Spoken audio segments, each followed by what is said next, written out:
Good evening, Browns fans, and welcome to OBR Weekly. This is June 18th, and minicamp is just wrapped up. I'm Barry the Web Dork. That right there, that's the legend, Fred Greetham. How you doing, Fred? Doing good. Well, that's good Mid-June. to hear. What's that? Doing good for mid-June. Yeah, exactly. It's at least you didn't have to stand out in the hot, humid air all day today like you have the couple last previous Wednesdays. But we are here to talk about minicamp and breaking news and all that sort of stuff. If you are on YouTube, please hit us up with questions, of course, in the chat room as always. Same with Twitch. If you're a YouTuber, please make sure you hit subscribe and like on your way out or right now if you want to. And we would love to hear from you about what you want to talk to as people gather in the chat rooms. If you're watching on X, like a lot of our viewers are, please find us on Twitch and YouTube and get involved in the chat room and hang out with us during the show. We love to hear from you and love to respond to your comments and your thoughts during the course of the program. Alrighty, Fred, not a lot of news, but what's out there isn't necessarily great from a Browns fan perspective. This afternoon, Fox 8 came out with the news first, I believe, that Shadur Sanders was caught driving 101 miles per hour on I-71 North. Obviously needed to get to Cleveland desperately and was moving very, very quickly. I'm sure there was a good reason for it. I'm going to have to wade through a lot of stories tomorrow, Fred, but this has no on-field impact whatsoever as far as I'm concerned. But it does take away some of the positive narrative that's been established around Sanders, who I just wrote a glowing summary on his, reaction to being a fifth-round choice and all that so far. Do you see this having any lasting impact as a story? No, I mean, it's unfortunate. I mean, it's not a positive. I mean, it's a little more excessive than, going 80 in a 60. When you're going over 100 anytime, I think that's judgment. But you got a fast car and you're going to have to put a governor on that, or something where it can't go that fast. Because, right. No, if that's all there is to the story, I think it comes and it goes. I mean, I'm more concerned, when you have, other things involved, and we don't have anything like if there's alcohol involved or drugs or anything like that. Nothing like that. That's where you get kind of concerned. And, there's no degree on off-field things, but, we've seen some other ones with Devin Bush and some other ones, Perry and Winfrey in recent years. And I saw he got signed today by somebody, Cowboys or somebody. So, yeah, hopefully it's here and it's gone and that's it. And he learns from it. I mean, when you're going that fast, anything can happen, You could pop a tire. You could hit another car. You just got to learn. I think at 101 miles an hour, my car would sort of disintegrate into its component parts. But Shadur, I'm pretty sure, has a better car than I do. Not a good thing. But I think the perspective, as I've read on social media and on the water cooler, people aren't panicking about it or anything like that. Perhaps what's going to have a greater on-field impact is happened to the east of us in Baltimore, where they signed the cornerback Alexander from the Packers, who has been available for a while. The rich get richer. They now have 4 former first-round draft picks in their defensive backfield. And if they stay healthy, it's going to be dangerous. Just taking a look right now around the AFC North, Fred, would you call the dreaded Ratbirds the prohibited favorite at this point?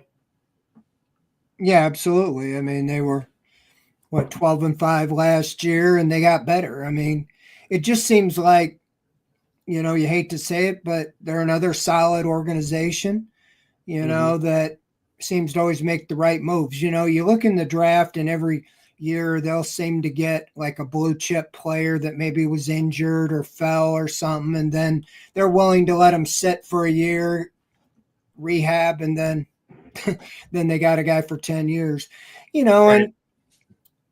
and they're attracting guys sometimes because you got Lamar Jackson, who played with him in college at Louisville, and and it's a destination place, and that's sometimes what you thought maybe if Watson would have played to what he was built to play, a lot of the players would have gravitated here and overlooked a lot of the off the field stuff.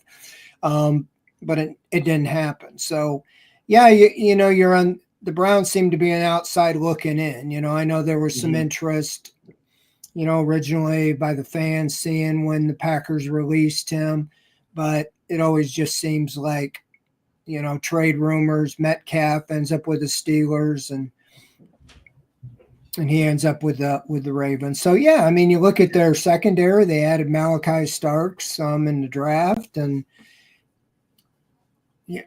barring an injury to the quarterback, the team's going to probably be as good as last year, if not better. So I think they have Cooper Rush as the backup there, so that's not exactly promising for them. No, most NFL teams' backups, you can hardly name them, and so that's why, that's some of the things that you can just see, when Burrow got hurt, the Bengals were nothing to worry about, and Steelers hadn't really been, worrisome, until, possibly this year, if the real Aaron Rodgers still has some gas in the tank, that could be a formidable team, but who knows? Right. So, yeah, I mean, it's just that kind of seemed the way it goes, that these guys end up landing in the AFC, even if, and then doubly it's in the division. Right. Yeah. Like I said, the rich get richer, unfortunately for the Browns. But while you've got, as you pointed out in your article today, you've got a surefire Hall of Fame quarterback in Pittsburgh, and you've got guys in Joe Burrow and Lamar Jackson who are on the track, if they stay healthy, and, there's some Super Bowls and so on and so forth. Meanwhile, the Cleveland Browns have 4 quarterbacks on the roster, and the you have 5, technically 5. Yes, absolutely correct. And the world is debating whether they will keep them on the roster. That was the big subject this week in the media. Some people saying, yeah, it's they'll keep 4, and others saying that they won't.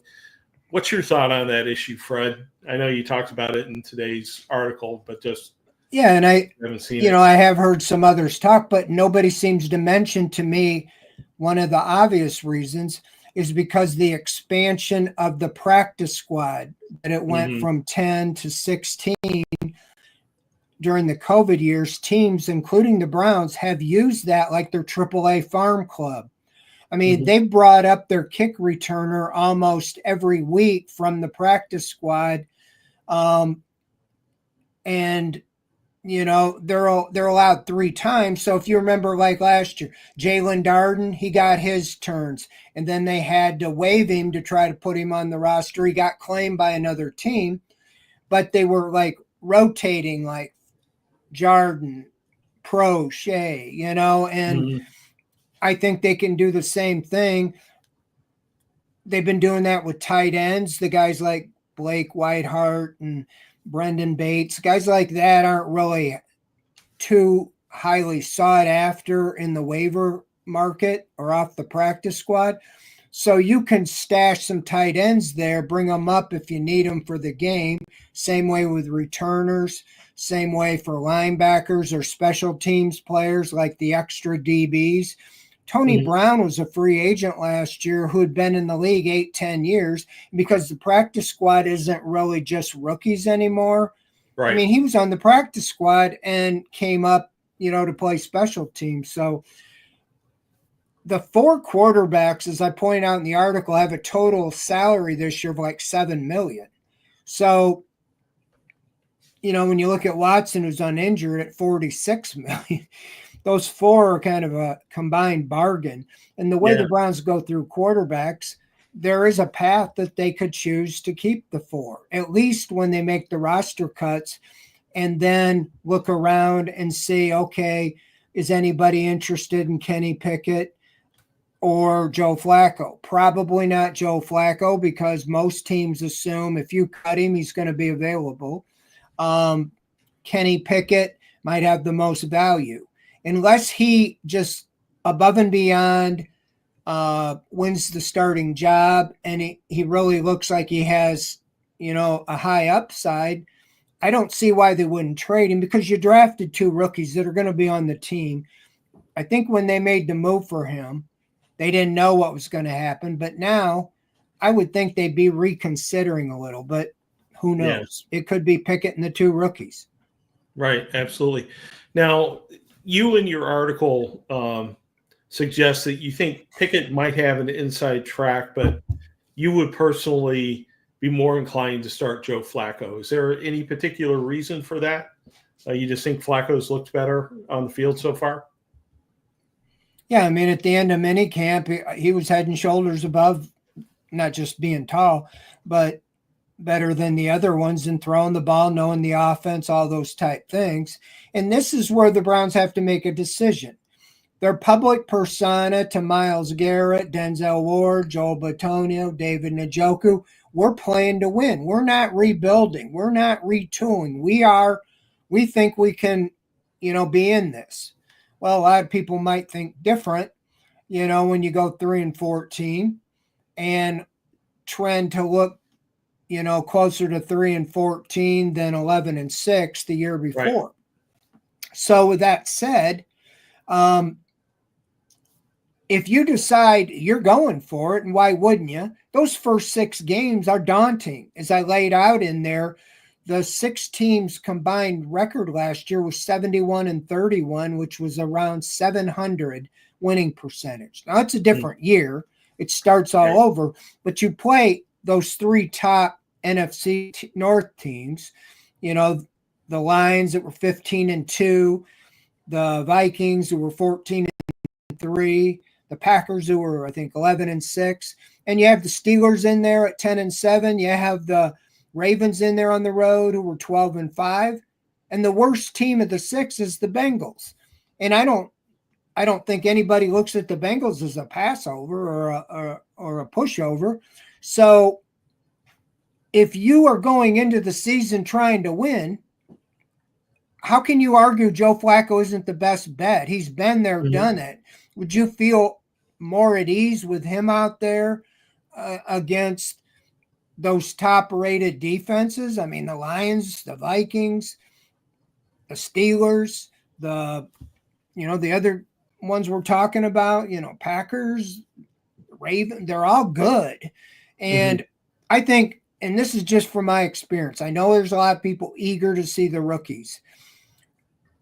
The last thing I feel like you want to do is throw those 2 rookies out to the wolves, in the first to start the season. I don't think there's any hurry that they have to start the season. Now, they may just be so good in training camp and the preseason that, the front office decides, and the coaches, they give us the best chance, we're going with it. But I think from watching over the years, so many rookies get thrown out there and they get scarred, they get ruined, or whatever. I thought Baker Mayfield was the best rookie as far as being ready to go his rookie year. And the plan was for him to sit. They had Tyrod Taylor, and he was going to be the quarterback. We all know it happened.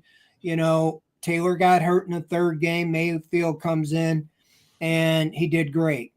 I think he was the most pro-ready of any rookie they've had, in a long time. I don't know if the same can be said with Gabriel and Sanders, but time will tell. My point is, you start Flacco, you can always pull him and go to Pickett or go to one of the rookies. But even if you trade or move on from Pickett and you got the 2 rookies, if the season is successful in those first 6 games, say you come out of it 3-3, well, you keep going. But at some point the season gets away from you, you play the rookies the rest of the year to see what you have for the future. Yeah, because if Kenny Pickett, say he wins the job and he plays great like Sam Darnold and he plays all year, where are you going to be next year? You're going to have to pay him a big contract and he is going to be your franchise quarterback, or else you're going to do what the Vikings did and let him walk in free agency. The difference is they had J.J. McCarthy, who they feel really good about, first-round pick, even though he didn't play. And the Browns would have 2 rookies that never got to play all year, and they would have only got to watch them in practice or the preseason. So that's why I think maybe their thinking has changed a little bit on the rookies, because those 2 rookies are going to make the team. Unless they get hurt, they're on the team. Yeah. So you're either going to keep the 2 veterans or keep Pickett and the 2 rookies and cut Flacco, or trade Pickett or cut either one of them. That's why I said 4.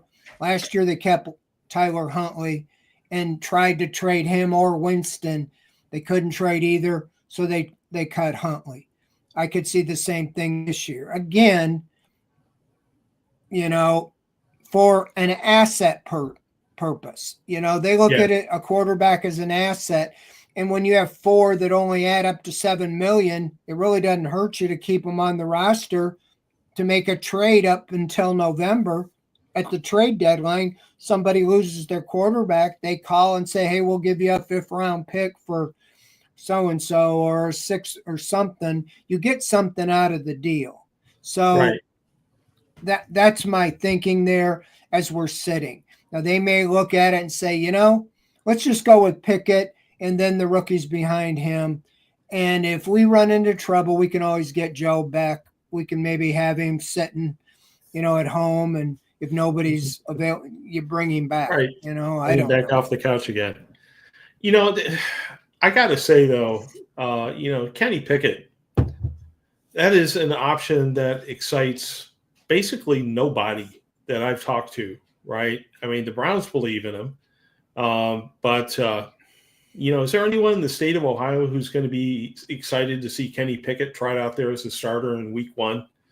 It just seems like it's going to be a hard sell for the team. Well, yeah, you have to, preseason. I think he's going to play in the preseason. This isn't going to be last year where you got everybody in bubble wrap and you're hoping they don't get hurt. That I think I'd take the opposite approach, play him. Maybe you don't have to play Flacco much, but play Pickett, see what you got with him. And if he plays well and you don't really deep down believe in him, you can trade him. Andrew Berry's been very aggressive in trading backup quarterbacks. He traded Josh Dobbs, who was the backup, I think the first year of Watson, and all they had was DTR, and we all know what happened there. He traded Case Keenum, who was a backup, to Mayfield. He's been aggressive, and I can see him. The most tradable is Kenny Pickett, in my opinion, and because he's got a $2.6 million, he's got some starts, and if he plays great in the preseason, but they don't feel he's just head and shoulders above Gabriel and Sanders. That's the key. If they feel real good in what they see with Gabriel or Sanders, that they're both, or one of them at least, is as good or close to Pickett, even without the experience, then you can move on from Pickett. But, yeah, I don't think, I stand by when he was first traded for. I thought, okay, they're moving away from the Deshaun Watson quarterback type of a skill set, and so it makes sense to move on from DTR. We've seen enough from him here. And so bring in a quarterback who's in that skill set. Kenny Pickett might be the first available, and so let's get him, and you're trading backup quarterbacks. So what a big deal. But when he started talking about, hey, they told me I'm coming in here to have a chance to be the starter, we all kind of snickered, in the Zoom call. At least I did. I'm going, yeah, right. And then we heard all off season. And then they went and got Joe Flacco just before the draft. I don't know why they did that. They could have got Flacco before they got Pickett. So, that was a kind of a question. And then they draft 2 quarterbacks. So I don't know in their minds if anything's changed, but I just laid it out. If they are trying to win, which I have no reason to disagree or to think that they're not, why wouldn't you go out there with a quarterback who's been there, done that against those teams? Mm-hmm. You don't want to put 2 rookies out there against top teams in the NFL and get scarred. And if Pickett, you don't feel like he can really step up and do it, then I would just think Flacco's there. If he goes out and throws 3 picks the first game, then you can switch to Pickett, but I just think to open the season, it just makes more sense. At least, and you're telling the locker room, we really are trying to win. Because those guys that I mentioned earlier, the Garrett, the Ward, they played with Flacco and they felt the electricity of how exciting it was. Now, whether that ever happens again or not, I don't know. But there was a good feeling at that time, and I think there's a trust level. Right. The other thing is that the offense that we're looking at this year is a run-heavy, play-action offense, right? And you look to Gabriel and Sanders, that's not exactly what they played in college, Oregon seemed like a pass-first team. Of course, Colorado didn't have much of an offensive line or a running attack. It just seems like with both of those guys, you don't go out in week 1 and, have them go through that gauntlet, while adapting to a new offensive system, do you? I mean, Gabriel is supposedly very smart and picking up things quickly, and Sanders is getting it. But you just don't trot those guys out week 1 as much as the fans might want it. Yeah, I mean, that's the whole thing, is that as exciting as it is, they didn't draft Sanders number 2 overall. We'd have a different story if they felt like he was the guy and ready to step in immediately. They did not draft Dylan Gabriel 2nd overall. So they're telling you their mind can be changed, and I think it has been pleasantly, changed. Sanders is moving up, and I thought he played well in the mini camp. He didn't really get reps against the first team defense in 11-on-11. I think that will change at training camp, but that's no disrespect to him or Gabriel. It's nothing to not have to learn a little bit. And I think learning from Joe Flacco and what you said, when Flacco was here before, they really didn't even have a running game. That was after Chubb got hurt. The offensive line was kind of in disarray because of injuries, and they were playing kind of a quasi-different system with Deshaun Watson. So this is Flacco's strong suit. Again, he's 40 years old. Even if he plays all year, he probably won't be back because they're going to go. So again, just like Pickett, unless you're looking at him as the long-term answer, I just think that at some point you need to plan, and I think it will work itself out with the rookies. I just think that Flacco gives you a better chance to start the season. You go 1-5, okay, you move on, 2-4, whatever we know 1-5, you're probably out of it. I don't know, 2-4, I guess you're still going. But if you're going to really try to win, which again, I think they will try, but it's a gauntlet, and I just don't see, any other way that makes sense. I mean, if you believe in Pickett at all, do you want to Do you want him to go out and go 0-6 and get run out of town and say, okay, he stinks, we're done with him? Or even if you still feel good about him, again, start Flacco, and then you can move to Pickett. So we'll see what they do. But I mean, that's an idea, but I guess let me be a little bit skeptical about Joe Flacco. I mean, it was an amazing run in 2023. He was throwing a ton of balls into coverage, and my my mouth was hanging open sometimes. My heart was leaping to my chest as I saw him throw into 2 cornerbacks, 3 cornerbacks on a receiver. And he did so effectively. He had a very good run, very, very good run. But if he starts, don't get me wrong, I'm not ready to anoint, Joe Flacco Pro Bowler. Who's the best option of the 4? That's what I'm saying. And I'm saying that I watched him all off season, and a lot of it's because he's played 18 years. He's got a better arm than any of the other 3. Mm-hmm. He knows the offense, the whole thing. That's all I'm saying. He might go out there and throw 3 picks a game and be Jameis Winston Jr. I don't know, but I'm just saying today, and it could change in training camp, but I saw Kenny Pickett like captain check down, when he would go in, very take care of the ball, and that's great. And Kevin Stefanski might like that with the running game. But Flacco would do the play action, throw the bomb to Jerry Jeudy, like we saw with Cooper and so forth. So, it might backfire on him too. But I'm just saying, as we sit right here, June 18th, I don't know if you have a better option right now as far as Joe Flacco to start the season. It's not like if you were playing the 6 worst teams in the NFL to start the season, I might have a different opinion. Right. I'm marking some questions here. By the way, if you have questions for Fred or even for me, if you had a question for me, God forbid, please hit us up in the chat room. I am marking them down so that after the half hour, we dive entirely into your questions and your comments and talk about what you want to talk about. A little bit more happening in the AFC North, thanks in part to Myles Garrett, Fred. Myles Garrett signed this huge contract for an edge rusher this offseason.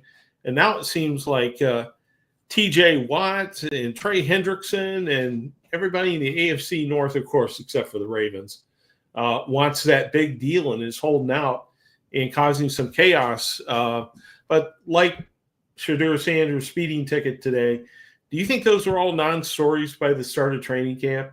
Do you see any of those guys holding out, or, even Shamar Stewart, the rookie, causing trouble for our AFC North opponents by the time the season opens? Not really. I've been watching this long enough that, when Deshaun Watson got the big contract and everybody was aghast, and all these quarterbacks, every one of them that I know of got paid more than him now. You got Trevor Lawrence making $55 million a year, and all those quarterbacks. T.J. Watt, Trey Hendrickson, I saw that they were talking, and just, if Myles Garrett can go from I'm never playing with the Browns, I want out of here, they can't win and all that, to he's happy as a lark now. Yeah, I think, and the rookie, I don't think what does he want to go the UFL and make, under 100,000 or whatever they're making, or make, what a first round pick makes. Right. They always get worked out. This isn't the old days for the rookies, but I don't know.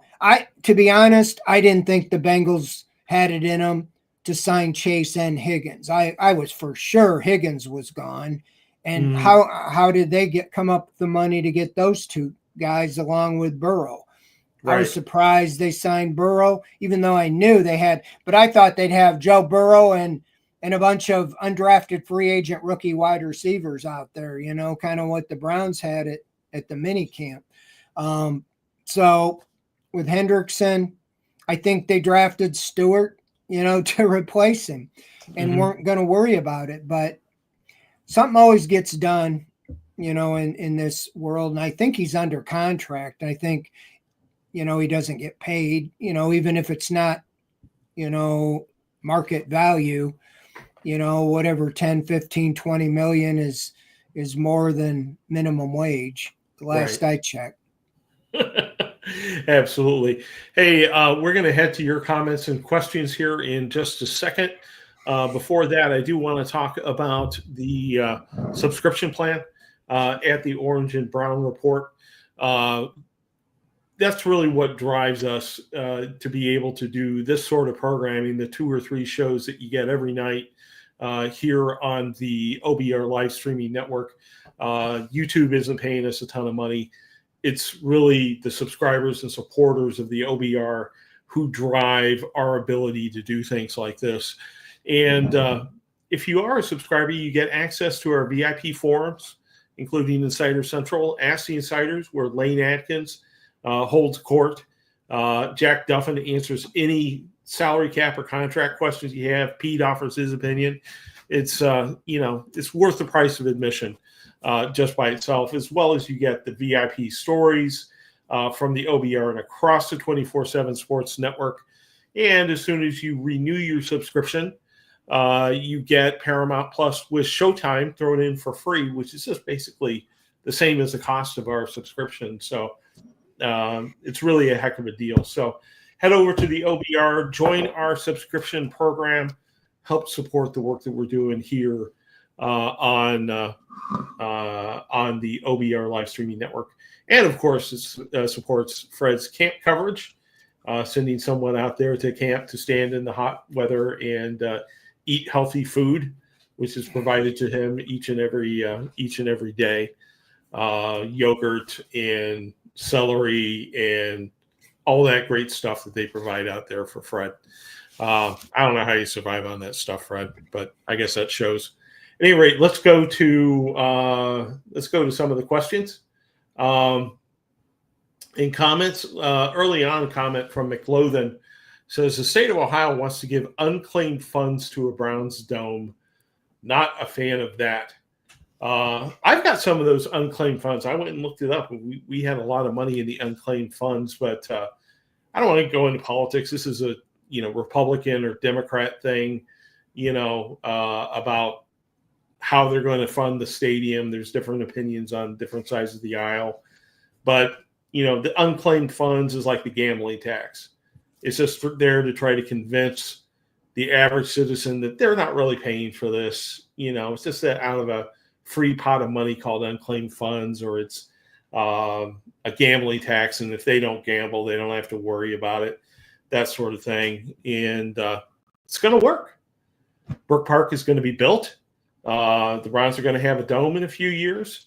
And the city of Cleveland is now starting to adjust to that and needs to, in my opinion, start dealing with that reality. I don't know if you have any comment on the stadium, Fred. It's just, it's going to happen. It seems inevitable. Not really. I haven't been paying attention because I know when somebody has a billionaire, a lot of zeros, and he buys 190 acres right, down the road from the training facility. He didn't buy it to grow a garden, and, usually you get what you want. They've already broken ground for like hotels and a little mini stadium out there at the training camp, which is going to be pretty nice. So I'm pretty confident it's going to get done. And I just think that a lot of politicians, like you said, they're just posturing to make it look like they were really fighting hard. Right. Well, the time for that's over. Now it's time to figure out what they're going to do without the Browns coming into town, 10 to 12, 10 or so times a year, on Sundays, and figure out a different use for that lakefront. And I'm glad that's not my job. Let's see here. Question from T-Lister 73. He wants to know what % chance, in Fred's opinion, do we have the future franchise quarterback in the building right now? That's an interesting question. What kind of odds do you put on that, Fred? I mean, I really would need training camp because I have not seen these guys play, it's different with pads on than it is in shorts and t-shirts. There's no fear of getting hit. I mean, I thought Baker Mayfield, his rookie year in the offseason program, didn't look very good to me, to be honest. But then he really looked good in training camp. And by the end of training camp, I said, this guy is ready to start, even though the plan was for him to sit. He was like the first rookie quarterback that I felt was ready to play day one. I don't feel that way yet about Sanders or Gabriel, but I haven't really seen enough of them because they didn't get many reps, comparatively. Gabriel got more against the starters, the starting defense. He didn't look that great against the starting defense. Now, Sanders didn't go against the starters, but he looked pretty good against the backups. And I don't know if Gabriel would have looked better if they would have reversed. So we're going to see some of that in training camp. And in the preseason games, I think they really do matter, this year. And I'm anxious to see that. But, I mean, if you're talking about, if I was to put the odds, I would think the two rookies, one of them has a better chance than Pickett, in my opinion. So I would say the rookies, I just think it's unfair to put a percentage on it at this point because not only I haven't really seen them, but I don't know what the season's going to be like, and they have 2 first-round picks. So they might have these 2 rookies, might like these rookies, and still draft a quarterback in the first round next year. High. Yeah. So like I said, they look at them as assets. Ask me the same thing in training camp, and I'll try to give you a better opinion. But I don't want to say something like, "Oh, I think they have the franchise quarterback," when I haven't really seen them do anything. Yeah, it's impossible to tell. I mean, you have the college experience to go on, but how many times have we seen that fail to translate at the NFL level here in Cleveland? If you're going just based on past history, there's a 0% or 0.1% chance that we have the future franchise quarterback here in Cleveland because Cleveland has not been able to find franchise quarterbacks since 1985. We could argue about Baker Mayfield, but clearly franchise quarterbacks do not grow on trees, and especially not anywhere in the Cleveland metro area. Let's go to some more of the questions. A question from Kelly Black asking if they keep 4 quarterbacks, what position group gets shorted? That number 53 isn't going to change anytime soon. So if you're going to fit 4 quarterbacks on there, where do you look to maybe go with fewer personnel? Well, I think it's a lot of those guys who get elevated or special teams. You got to strategically look at who is likely not going to get picked up on waivers. And that's where last year, no disrespect, but guys like Tony Brown and some of the older guys were on the practice squad because they knew they could, bring them up. And even if they waived them, they could bring them back, and put them on the practice squad. So I would say they might go into the season, even though they're going back to the tight end group with Njoku and Fannin, but they could have 2-3 tight ends, on the practice squad.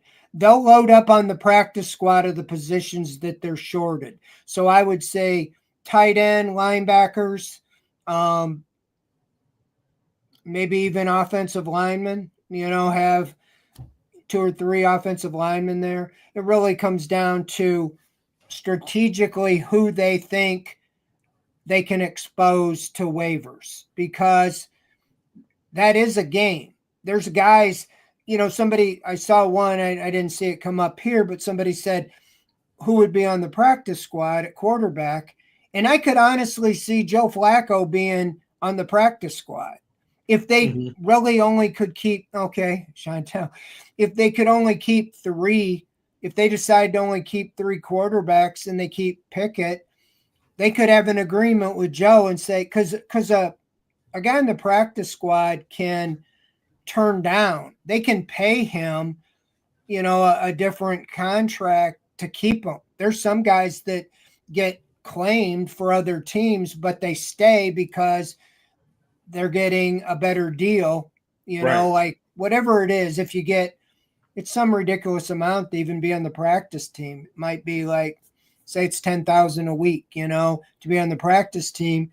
And they say, okay, Joe, we'll give you $12,000 to stay here or something like that. The only thing would be the initial, you'd have to waive him. And if somebody would have to claim him, you could lose him. But let's be honest. At the final cut down, most everybody's trying to get the roster from 90 to 53. And I don't know how many would be looking to, to sign a 40-year-old quarterback. That's just at that point. You could even look at it that way. Like I said, you could put him on the practice squad and he could be the starter, bring him for the first 3 games and then make a decision, whether you're going to stay with him or go with Pickett or a rookie. Right. And the reason you wouldn't put Kenny Pickett on the practice squad is just because he's not 40 plus years old and there's a much higher chance he'd get picked up by some team out there. Oh, any of those guys will. That's why we're talking Flacco. You cannot cut Gabriel or Sanders. They will be acquired by another team. Yeah. On waivers. And the same way with Pickett. He's only 27. He was a first-round pick. He has a winning record in the NFL. And he's got a $2.6 million contract, which is peanuts for a starting quarterback, I don't know. I mean, the Saints don't have a great situation right now. They lost Derek Carr. So, I haven't looked into it, but it's like their second-round pick. What if he looks terrible in the preseason? They might not want to start him. You might be able to pick, to trade Pickett and get something for it. So they're not going to publicly put somebody down, say, he's doing terrible. We're not going to play Pickett. We don't like it. They're going to be like, Stefanski's going to keep this in suspense as long as he can because of the assets involved. But by what I expect, we'll be able to see a little bit in practice, who they're getting ready for the season, the regular season, and so forth. Right. Let's go into let's talk about wide receivers a little bit as soon as I find the question from DeAndre Black. He asks, anybody outside of Judy, Tillman, or Thrash at wide receiver that we should be looking at? Let's just talk about the players who are on the roster right now, Fred, and not potential acquisitions. Beyond Judy, Tillman, and Thrash, who do you think could make a mark this year for the Cleveland Browns? Well, I think the big wild card is Deontay Johnson. I mean, it's a low risk, high upside. He's NFL minimum, non-guaranteed, $1.1 million, 1 year deal. But there's a reason, for some reason, 3 teams cut him or traded him last year, and he just bounced around. He was very productive with the Steelers. And it's which version of the Johnson's going to show up. He spoke very well, but like he got it. Like, this is my chance to put what I can do on tape and, have a good year and then go get a contract. But outside of that, you're relying on a lot of Andrew Berry's draft choices. Granted, none higher than the 3rd round. Cedric Tillman, Jamari Thrash, David Bell, Michael Woods. They were all drafted by Berry. They're still here. None of them have really done a whole lot. Tillman has the biggest upside. We saw it in 3 games, but he had a problem with concussions. He missed the final 6 games due to a concussion last year, and that's concerning to me because there's something going on. Most of the guys are back within a game or 2, and he finished the rookie year on injury reserve with a concussion. So I like his upside, but he's got to stay on the field. Same way with Michael Woods, same way with David Bell. Jamari Thrash showed some promise last preseason, but he had 3 catches last year. So you're banking on a lot of those young, unproven guys to really pick up the slack of Amari Cooper and Elijah Moore. I mean, say what you will about Elijah Moore. He had 61 catches, second on the team of wide receivers. So Deontay Johnson, to me, is kind of a wild card. If you determine he's not the answer, I would be looking around the league at some of these teams that have a surplus of receivers, whether it be the Packers, whether it be the Texans, or other teams, and make a move. Andrew Berry's been pretty good in trades. He got Jerry Jeudy, got Amari Cooper, got Elijah Moore, all in trades. But if you're just going with what you have here, I mean, you're really hoping you can catch lightning in a bottle with Johnson, and Tillman can stay on the field. But even with that, think of this. I said this when Amari Cooper was the number 1. I felt they had nothing really behind him but unproven young guys. Even Jeudy last year, he hadn't really done much. And the Browns traded for him, signed him to a big contract, and lo and behold, he paid off. And that's why they traded Cooper.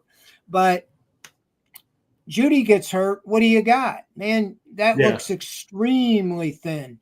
And so that's why I think that Harold Fannin could be a wild card because he was catching everything out there in minicamp. I don't know if he's known for being a blocker. He's got the size. He's coming in the league kind of like how Njoku did, was known more for his receiving. Njoku became a good blocker, but I think they can split Fannin out and use him like a wide receiver if they don't have any other options. They're also going to use Dylan Sampson out of the backfield kind of in that role. So that might be some of the things that they're looking to do. But, yeah, right now it's a lot of upside potential, but really not a whole lot been there, done that, other than Jeudy for a year and Deontay Johnson in the past. Right. Well, if everything goes well for the Browns, Judkins is everything that they hope he is. Sampson's everything they hope he is. And somebody breaks out at wide receiver. You think the Browns have a shot at the playoffs this year, Fred? It's from Ty Sox. Well, because right now I think anything's possible, but I think the recipe is the defense getting back to a top 10 at least, if not top 5. They were number 1 statistically, but they still gave up too many points. And that year they had 28 takeaways. Last year they had 12. That difference of 16 is 16 times they would have been off the field earlier, 16 chances, less chances for an opponent to score points. So the defense really has to get back on track. And I think that's with the statement they were making when they knew they were offensive challenged to use their first 2 picks on defensive starters, Mason Graham and Carson Schwessinger. I think both of them are going to start or be highly big contributors. And if they can do what they think they can do, that can help that team get back in. Ronnie Hickman's going to have to come through as a safety. The cornerbacks are going to have to get better, but it all comes back to takeaways and third down. In 2023, they had the best in the NFL getting off the field on third down, and they were one of the top in takeaways. Last year, not so much. So if the defense can be, we said this last year, if the defense can do what they did in 23 and 24, if Deshaun Watson can just play average, they can get to the playoffs. Well, we know what happened. He didn't play average. He played abysmal. And they were 1-6 before, he was gone. So the defense is going to have to play well. They're going to go back to the running game and try to shorten the game and get back to what they ran in the past. And that you're just looking for some efficiency on offense and getting more than 15 points a game. So, I mean, right now, if I was to make a prediction, I don't know what the quarterback situation is going to be.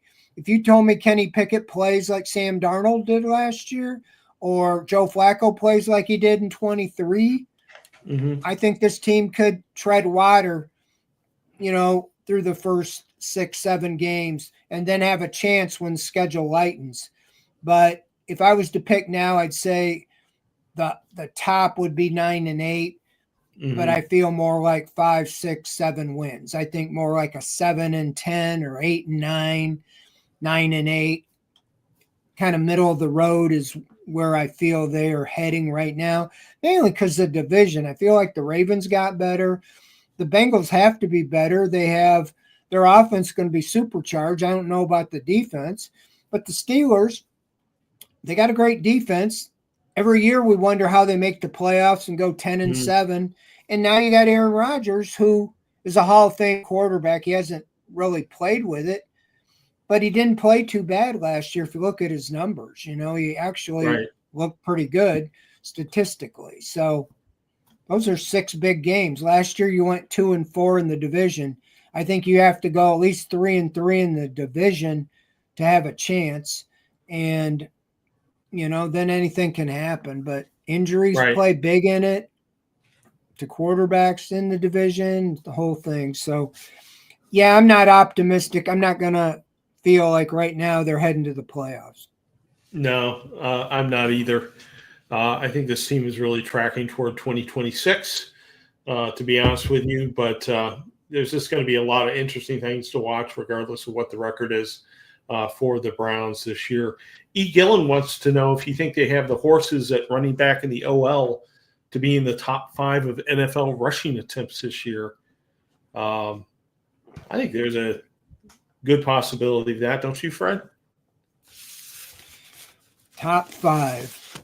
Well, that's a pretty tall order. They did that with Bill Callahan. I think that's what they want to do. I don't think they were 29th in rushing last year. They've been trending down, but a lot of that had to do when they lost Nick Chubb, Yeah.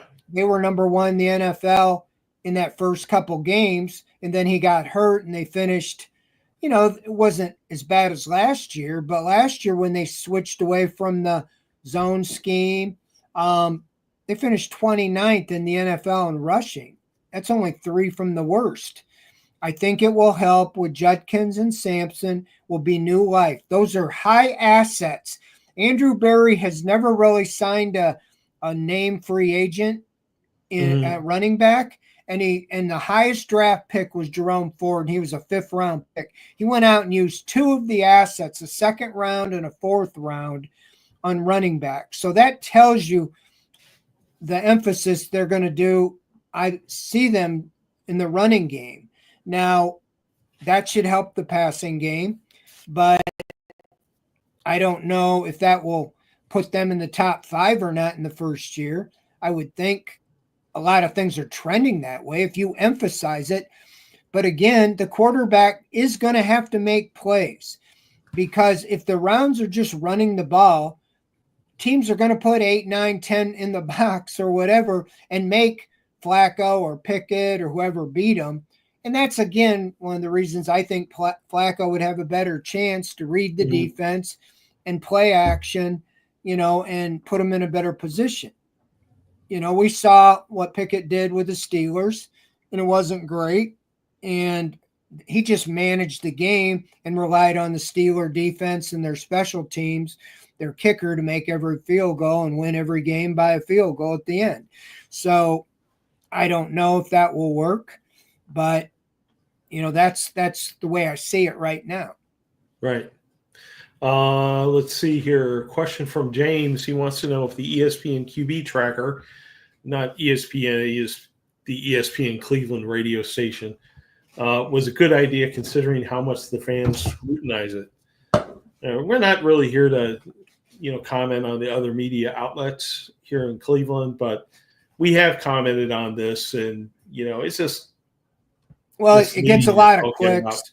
Yeah, it gets a lot of clicks, and I don't keep track of all that stuff. I generally, very hard to, there's so many variables. I mean, if the receiver drops the ball, was that a incomplete pass? Was, if it goes off the receiver's hand to the defender, was that an interception? And there's so many variables. You rarely get to see the exact situation with especially with 4 quarterbacks.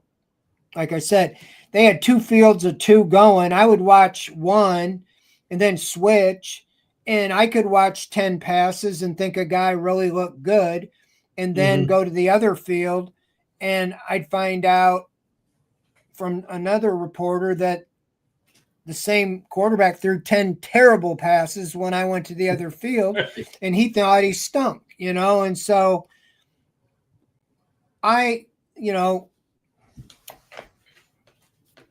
the eye of the beholder, is where it comes down to. A lot of it's your worldview. If you want Shadur Sanders, he's the greatest thing you've ever seen. If you want Dylan Gabriel, he's the greatest thing you've ever seen. If you want Flacco, Pickett, just trying to observe and see what you see. I just think, it's popular because it gives people a chance to state their case, what they're looking for. But I don't blame them for doing that because they get a lot of views, a lot of social media play, and so forth. And sure. It's a different world. I'm not used to being a videographer. I spend more time videoing stuff at practice than being able to observe and watch and trying to video. And then half the time I'm trying to get it out and I miss 3 more plays. So it's just, it's a different world. And if you don't get it out, it's like, oh, that's so old. That's 10 minutes old. I mean, we had that 10 minutes ago. Yeah, it's a weird world out there in the media right now, and you have to multitask at practice. And I remember back in, I'm not going to go into my old war stories about trying to do things from training camp back in 2006, 2007, but things have really changed.